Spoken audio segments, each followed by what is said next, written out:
હવે જોઈએ અગત્યના સમાચાર।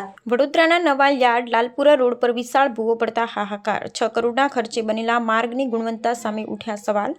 વડોદરા શહેરના નવા યાર્ડ વિસ્તારમાં આવેલા લાલપુરાના મુખ્ય માર્ગ પર વિશાળકાય ભૂવો પડતા સ્થાનિકોમાં ભારે હાહાકાર મચી ગયો છે।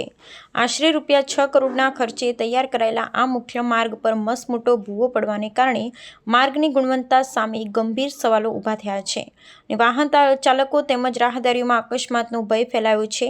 બનાવને પગલે વિસ્તારમાં તાત્કાલિક ધોરણે તંત્ર દ્વારા સુરક્ષા વ્યવસ્થા ગોઠવવામાં આવી છે। માર્ગની વચ્ચે ભૂવો પડતા કોઈ દુર્ઘટના ન સર્જાય તે માટે તંત્ર દ્વારા હાલ પૂરતું ભૂગાની ચારે બાજુ પથ્થરો મૂકી તે વિસ્તારને સુરક્ષિત ઘેરો કોર્ડન કરવામાં આવ્યો છે। જોકે ટૂંક સમયગાળામાં જ આટલા મોટા ખર્ચે બનેલા માર્ગ પર ભૂવો પડવાને કારણે સ્થાનિક રહેવાસીઓમાં તંત્ર અને સંબંધિત ઇજનેરો સામે ભારે આક્રોશ અને નારાજગી જોવા મળી છે। માર્ગના નિર્માણ કાર્યમાં વપરાયેલા કાચા માલની ગુણવત્તા પર લોકોએ આક્ષેપ કર્યો છે।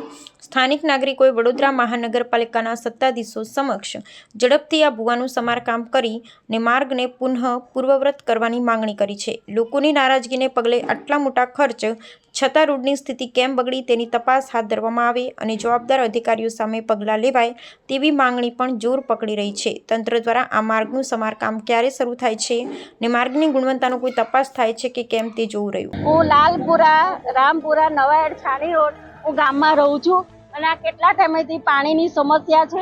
આટલો મોટો ઊંડો ખાડો પડી ગયો, કોઈ મરી જશે, નાનું બાળક પડી જશે તો એનું કોણ જિમ્મેદાર લેશે? એટલે તાત્કાલિક ધોરણે એને સારું કરાવો, એ તો કોઈ મરી જશે, એને જિમ્મેદાર કોણ છે?